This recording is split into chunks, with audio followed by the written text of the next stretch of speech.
Hi, everybody. Okay, this is week 5, and your first exam is this week. I would get everything read, take a look at the video, take a look at the PowerPoint, make sure you do your studying, but don't wait to the last minute on the exam. Make sure you have alternative places to go. If for some reason your computer breaks, internet goes down, power goes out. Last semester, I think I mentioned it before, we had a big fire where I live, and the power company turned off our power for a couple of days. So I had some interesting times trying to conserve battery power and using my cell phone to link into the internet, and because I couldn't leave the area around my house, it was in quarantine or mandatory evacuation. So I had to be creative and to keep up with my classes. Same thing goes for y'all. Make sure that you've got places to go and some alternatives, just in case you have a problem. But please don't wait till the last minute on your exams. Last week was a good week. I've only started a few of the papers.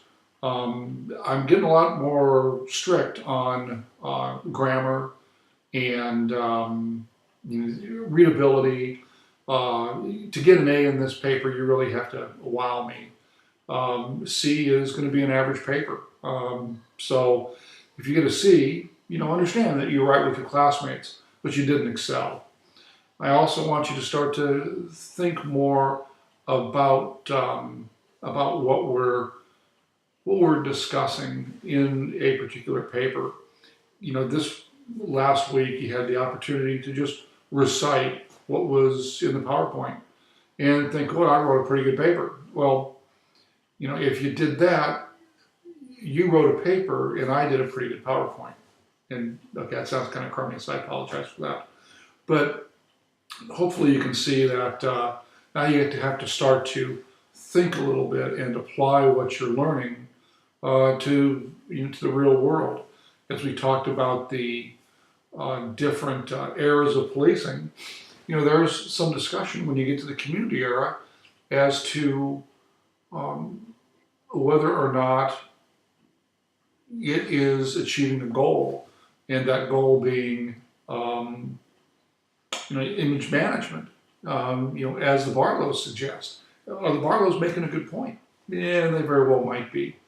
But something for you to think about and start to expand your thought process. Remember, to get an A, it's got to be a really outstanding paper. To get a B, it's got to be an outstanding paper. To get a C, it'd be average. And then below that, if you have grammar problems, you don't proofread, you've got a bunch of misspellings, or not misspellings, but improper word because autocorrect got you. That's going to cost you. So be a little bit more cautious about that. Now, for the exam, 50-question multi-guess with just a short little essay at the end. Shouldn't be too difficult for you, although I would say on my exams a good score is a middle B. So this is where you really have to keep up with your other assignments, the discussion boards, which are easy points. So don't lose any points there because of quality of work, or you just don't get to it, or you can sit down and do your last post, but there's a really good party that you want to go to, or you put it off till Sunday to do your last post, and you get called in and you got to go to work, so you don't have time to do it. It's going to cost you points. So keep up, and actually keep ahead. So let's talk about week 3 or week 5, I should say, chapter 3. Boy, I could really run this long if I wanted to. The only person that wants me to be long less than I do is you, and really would prefer that I was short and to the point. So I'm going to try to be, but you look behind me, my my small law library, you've got to know that when it comes to criminal law and search and seizure, I'm going to be just so excited about it. And I am for this week. I'll be really excited. Let's talk about the origins of law. In origins of law overall, come from the idea of the common law in England. And to have a basic understanding of the common law in England, you need to know that the English law was developed over centuries, and it wasn't written down until much later in English history. And once you have the Parliament, a legislative body, then you start to get actual written down laws, statutes. Prior to that, a judge would decide that something was a crime, and other judges would then follow that in that concept of stare decisis, meaning what comes before what has already been decided. So with that, you had a basis for law, and you had basic ideas. You had theft. What we could really look at are the natural laws, the ones that we know were wrong: murder, robbery, theft, rape, kidnapping. I think I would start this at an off hour. But the ones that we know for sure inherently are wrong, natural laws. And then you start to get a series of statutes that the legislature decides, and those could be things that were maybe religious in nature, adultery, certain types of sexual acts. It wasn't that long ago in the United States that certain types of sexual acts were a crime. And only in the past 20 years or so has that changed. So that's the basis of law. The next basis of law is the idea of the Constitution. Now, I ask this question in courses all the time, and I get less than 5% of students that get this right. I ask the question, what's the purpose of the Constitution? And most students say it's to protect or not define the rights of the people. And that's completely incorrect.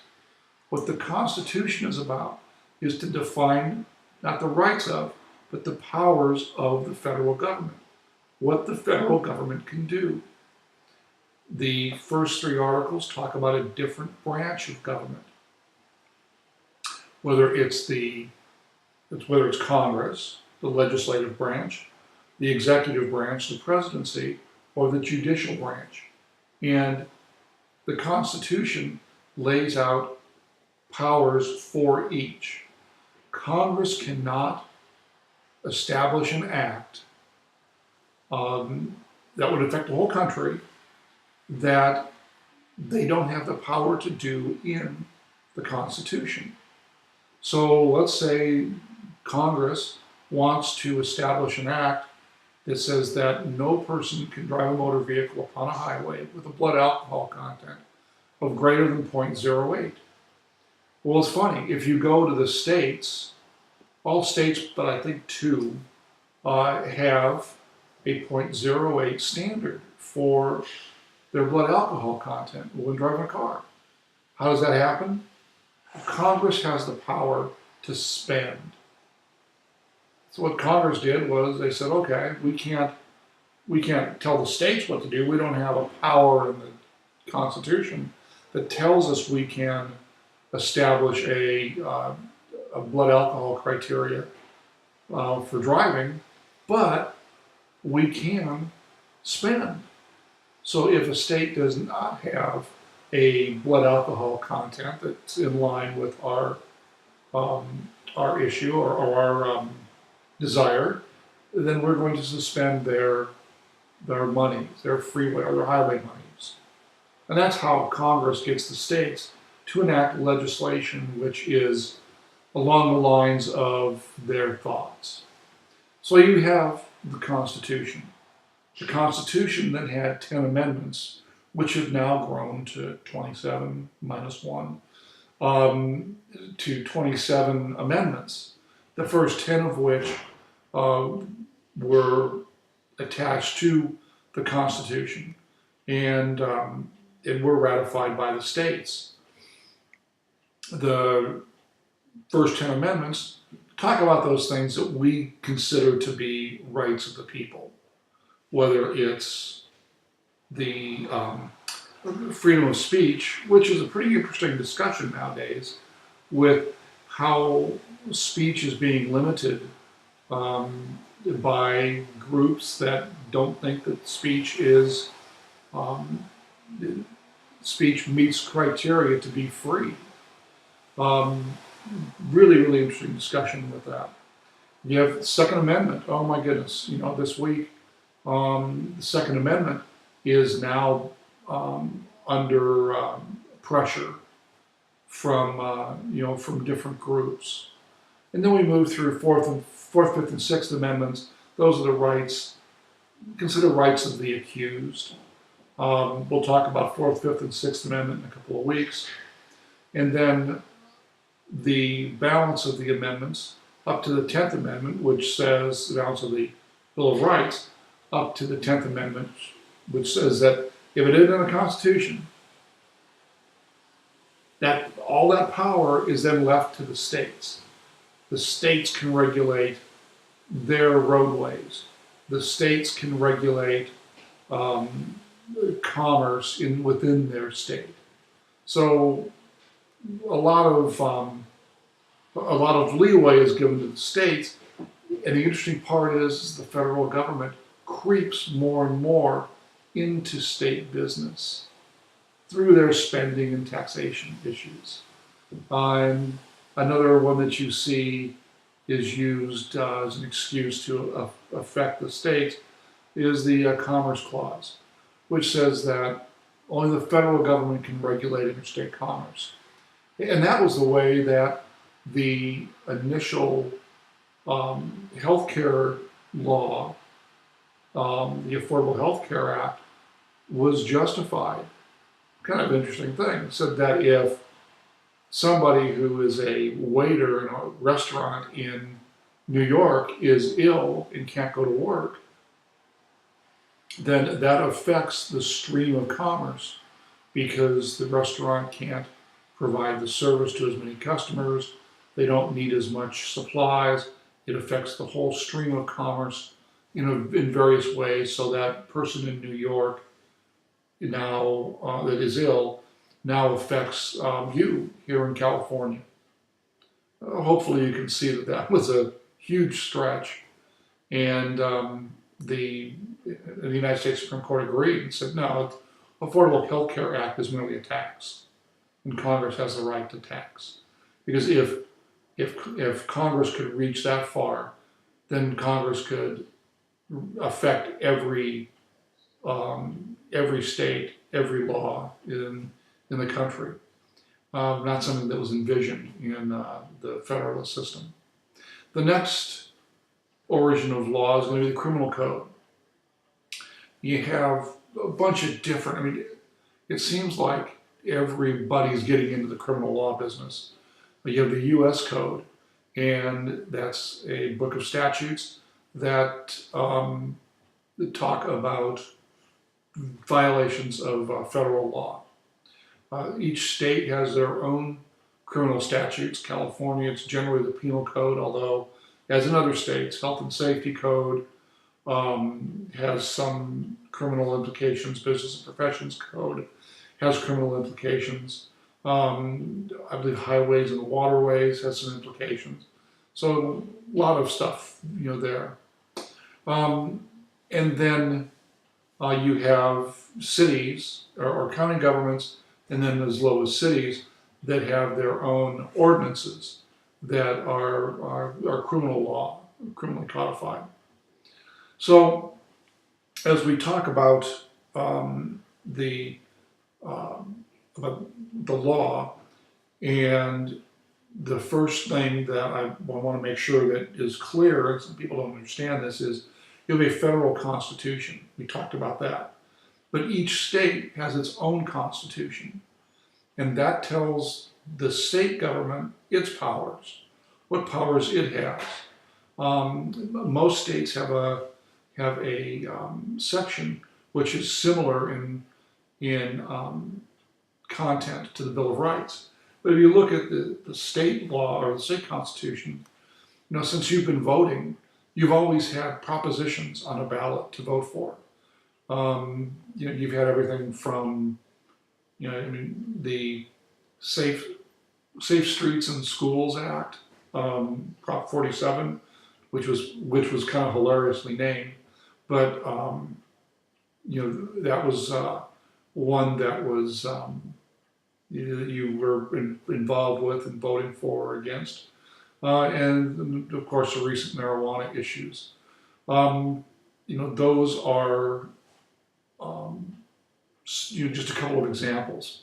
But what happens is, I want to say that the U.S. Constitution is like 12, 13, 14 pages long. California Constitution, you might take a cold drink when you sit down to read the California Constitution, because that's over 400 pages, because of all these initiatives, propositions from the ballot that then become part of the Constitution. And that's what a proposition is. It's a proposed amendment to the state constitution. Thankfully we don't do that on the federal level, because can you imagine what a mess the Constitution would be? The idea of federal and state constitutional law is one thing. The next thing we get to is procedural law. Constitutional law is the class here at Long Beach, 350, CRJU 350. Now, CRJU 340 deals with substantive criminal law, with statutes. Procedural law in 350 deals with the 4th, 5th, and 6th Amendment. As I said earlier, we're going to talk briefly about that in a couple of weeks. So, when you look at a statute is something that a legislative body that has the power to do so, whether it be Congress or the state legislature, enacts a law. That law then is, or I should say, that law is proposed. It's then debated. It's debated at a committee level. Eventually, it may make it to the full floor of the tribunal, whatever that is, Congress or state legislature, or for that matter, city council. And if it's passed by that body, then it goes to the chief executive, the president or the governor, to be signed. That's kind of the process for it. You look at the statutes that in the U.S. Code, there are 53 separate titles, and Title 18 is generally criminal law and criminal procedure. California, 29 codes, and and they cover a wide variety of law. Penal code, and parts of health and safety, business professions are criminal statutes. So here's where we've talked a little bit about the rule of law, and I want to go back to it for just a second. Remember, in the rule of law, I said that governmental authority is legitimately exercised only in accordance with the written, publicly disclosed laws adopted and enforced in accordance with established procedure. So when you look at the PowerPoint, kind of break that down. Governmental authority is legitimately exercised only in accordance with the written, publicly disclosed laws adopted. That's your procedure, your substantive criminal law. That's how laws are passed. And then the second half, and enforced in accordance with established procedure. That's your 4th, 5th, and 6th Amendment parts of the law. We now have all kinds of different classifications of crimes. You have felonies, which used to be those published excuse me, punished for more than a year in state prison. Of course, now AB 109 in California changed that, and many crimes that were felonies are now punished in the county jail. Now, this is a shell game by the state government. And what that was to take the burden of high levels of incarceration in the state prisons off of the state. And the state really, didn't care where it went, but they deemed that they were going to put it on to the county that convicted the person. So now you have overcrowding with people that, let's say a person's been convicted of a low-grade felony, but he's really a bad guy. Well, now he's in the county jail system. So when one of your friends gets arrested for DUI, and hopefully they, are cooperative and they have no prior DUIs, and there's no indication that they're going to flee the jurisdiction, and they don't go into the general population of the county jail. Not a place that is a safe haven, for sure. Misdemeanors by less than a year in jail. Wobblers are crimes that are felonies that can be charged as a felony or a misdemeanor. And then you have infractions, violations in some states, infractions in California. Best way to look at that would be traffic citations, jaywalking. I believe tying your dog to a post outside of Starbucks is another interesting infraction. We will talk a little bit about it this week, or at least in the PowerPoint, about Prop 47. As you look at it, look at it critically.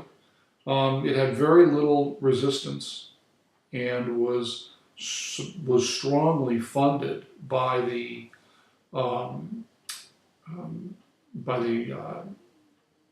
defense bar, defense attorneys, strongly funded by other groups that are very much in line with the due process approach. So, with that in mind, you have the reduction of crimes that had been felonies in the past were now charged as misdemeanors. The whole idea was to lessen the burden on the state prisons. Unfortunately, in kind of the duplicity of people that are involved in this, it's named as the Safe Streets and Schools Act. And I'm not quite sure where you take somebody who is involved in criminal conduct, and they don't have the incentive to avoid crime. I don't see how that makes it any safer for you to walk through the streets of Long Beach at 4 o'clock in the morning than before. But perhaps it is. Perhaps it does. So, also in this chapter is a discussion of standards of proof. I list 5 standards of proof. Very important that you understand each of these. Each of these has an application in the criminal law, not just in civil law. Preponderance of the evidence, immediately students think of, and when I ask the question in assignments, they immediately think of the civil aspect of it. If you get a question like that in this course, remember, preponderance of evidence, clear and convincing evidence are not parts of the civil law exclusively. So when you look at criminal law, and if you're going into law school, or you're going to go into law enforcement, understand that each statute defines illegal conduct, and it does so on a step-by-step basis. These are known as elements. For the prosecution to successfully convict somebody, they have to prove each and every element beyond a reasonable doubt. And this is tough. This is where most criminal cases that the people lose, they don't lose it because the person is proved innocent. They lose it because they fail to prove the elements of the crime, the crime charged. So an example to that would be several years ago, Fullerton Police Department was called to contact a person who witnesses believed was trying to break into cars. So they contact this kid, and it fairly quickly goes south. The kid begins to resist. It's a good fight, and he's taken into custody, where he starts to exhibit some symptoms of injury, and eventually passes away. It turns out that the person is mentally ill. He has had all kinds of problems. At home, he was homeless. He cared to not live at home. A whole long list of stuff. Well, he gets charged by the Orange County, or not he, but the officers involved get charged by the DA's office with murder too. And that's a reckless disregard for human life. Now, or wanton and reckless disregard. And it was a tough case to make. And the DA's office was not able to prove each and every element. The officers were acquitted. So let's look at another easier statute, is burglary. Burglary says that it is a felony for a person to enter a specified structure with the intent to steal or commit a felony therein. And it gives a long list of felonies inside the structure. So, on the easy point, police have to first prove entry. It has to be a specified structure, and they have to have the intent to commit a felony or theft therein. So let's say a person goes up to a door of a house. They take a pry bar, they twist open the door, and they step inside.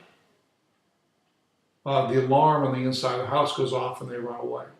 Has a burglary been committed? We'll look at the elements. First off, has there been entry? Yep. Is it a specified structure? Yep. Did they have the intent to commit a felony or theft therein? That's going to be the tough one to make in this. California courts have decided that forced entry into a residence is prima facie evidence of the desire to commit a theft or felony. But the people have to prove each and every one of those elements. If they don't do it, then the person goes free. Make sure that you understand the 5 components for a crime. They are an act, not a guilty act, but an act that leads to public harm. An act that leads to public harm. Not a guilty act, an act that leads to public harm. I'm saying that because I see that a lot on exams. Actus reus is an act or omission leading to a public harm. Mens rea, that's the mental component, the required state of mind. Was there a required state of mind? In burglary, there is. The required state of mind is intent to commit a felony or theft therein. Running a stop sign does not have a required state of mind. You don't have to purposely run a stop sign. And then both actus reus and mens rea must concur, meaning that they have to be at about some point at about the same time. So the next idea is causation. Did the actions of the defendant result in the harm? It's a but-for test. But for the defendant would the harm have occurred. And then finally is what is the social harm? And any harm to a socially valuable interest. DUI, you might search for a social harm. Well, the potential for crashes, your social harm. So those are the 5 things you need for a crime. When you look at defenses to crimes, the first one is some other dude did it. Soddy, S-O-D-D-I. Alibi defense. It wasn't me, it was somebody else. The next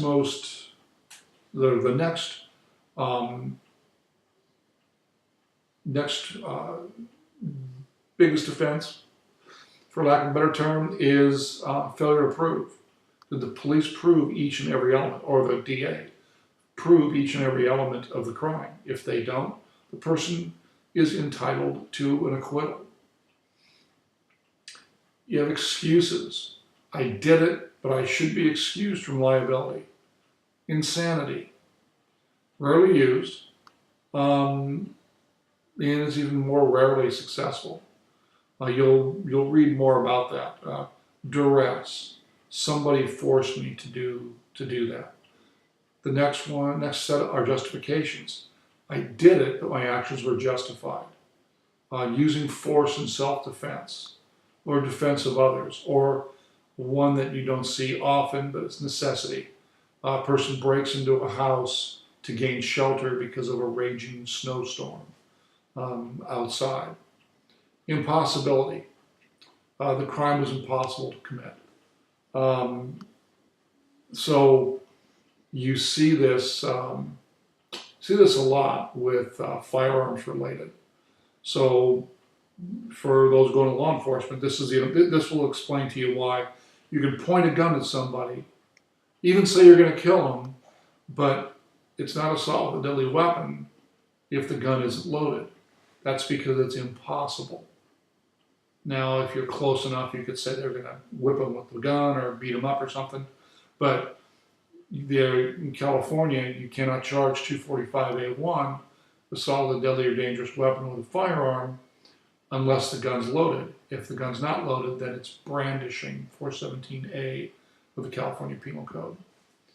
The last couple things I want to talk about is the idea of tort liability, and that's an intentional act that the plaintiff should be compensated for. Unintentional act, that's the thing. So let's take a look at the easy one, an intentional act. That's where a guy, 2 guys are in a bar, they get in a fight, one guy punches, the other one breaks his nose.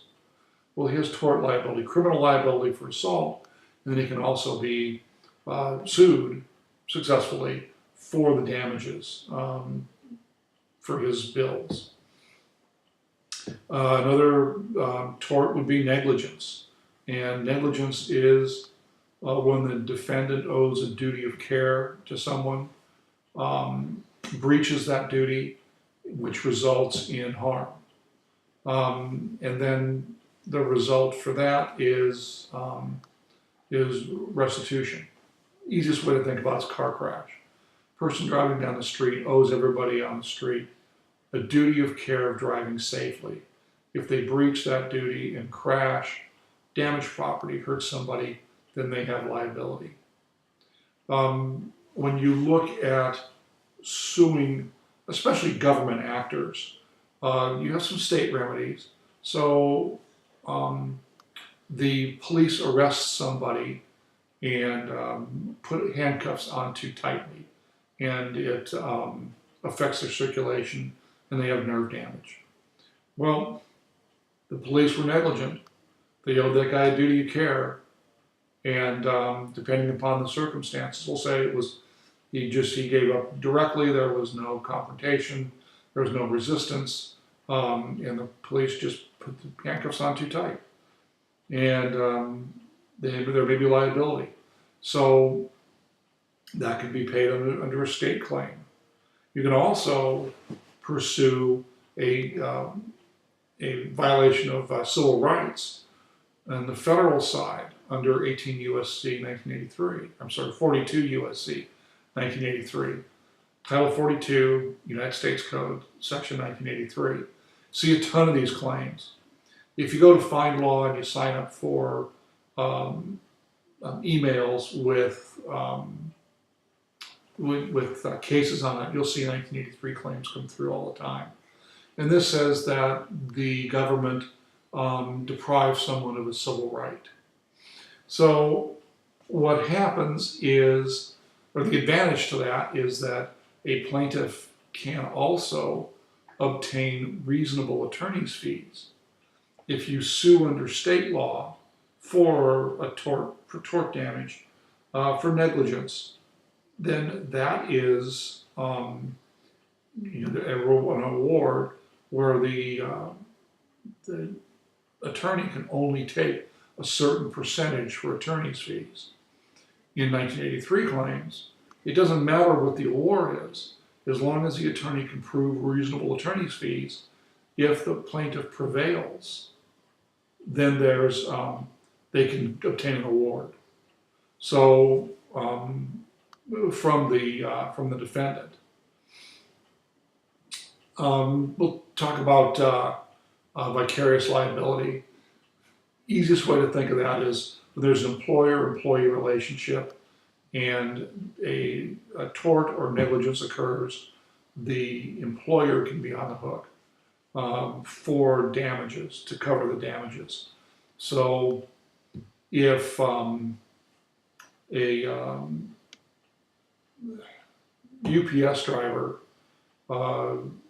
crashes his car and kills somebody, they're probably not going to have the money to pay for the damages. But but UPS would. So UPS can be sued and be brought in on that suit also. The last thing, thankfully the last thing, is this idea of defenses for a government actor. Now, under 42 U.S.C. 1983, the plaintiff is declaring a violation of his civil rights. What often happens is the defendant, usually the individual officers, will ask for qualified immunity. And what that means, what that says is that the defendants can be immune from suit because the right claimed by the plaintiff was not clearly defined at the time of the incident. So let's look at Arizona versus Gant. And what happens in Gant? Gant is a reversal of a case that had been good law since 1981 from New York versus Belton. In Belton, the rule from Belton is that the police arrest somebody in a car, they can go back and they can search the car for contraband. Incident of that lawful arrest. Arm's reach within that car. It even gets in the trunk, actually, and underneath the hood. So in Gant, Gant is suspected of drug dealing. The police stop him. They yank him out of the car. He's got a warrant for suspended license. He gets arrested. Under Belton, you go back, you search the car, you seize whatever you need to seize. And in his case, a bunch of drugs. He appealed and went all the way to the U.S. Supreme Court, and the U.S. Supreme Court reversed Belton. Kind of surprising, because Belton was a really clear rule to follow. And they established a rule that said that the police, if they have a legitimate fear for their safety, they can search a vehicle pursuant to a lawful arrest. Or if they're searching for evidence of the crime that they arrested the person for. So in Belton's case, or in Gant's case, it was a suspended license. There's not going to be any evidence of that. Not even his driver's license, because you can still have your actual driver's license and not have your driving privilege. So in Gant, the police were out of luck. So Gant gets arrested. Well, if he turns around and he sues the police for false arrest, say especially something bad happens in the jail and he gets hurt, or on the way to jail, he can say that he sues under 1983. They violated his civil rights. Not going to be a successful suit because the police can prove that that right wasn't clearly established. It was, belt and rules and was in play at the time they made the stop. So that's that. Again, sorry this thing went so long, but this is like one of my favorite topics. You'll probably see quite a bit of this later this week. Don't forget to do your exam early. Read your stuff, get yourself squared away, get ready to go on it and on the exam, and and go from there. Please, please, please, not a group event. This is not a group assignment. We're not going to be doing this by committee. I'm not going to restrict you to your notes in the book, of course, but don't sit down with other people and do the exam. Um, that's just wrong. And matter of fact, there's software out there in a different version of Beachboard, or this idea of Beachboard, that when you take an exam, you have to do it in front of a camera, a computer that has a camera on it, so that I can review that. Now, I'm sure you can tell how excited I would be to review 60 hours of people taking exams. I'd have even less hair than I have now, which is already starting to kind of bug me anyway. But sorry. In any event, have a good week, and I'll see y'all in class.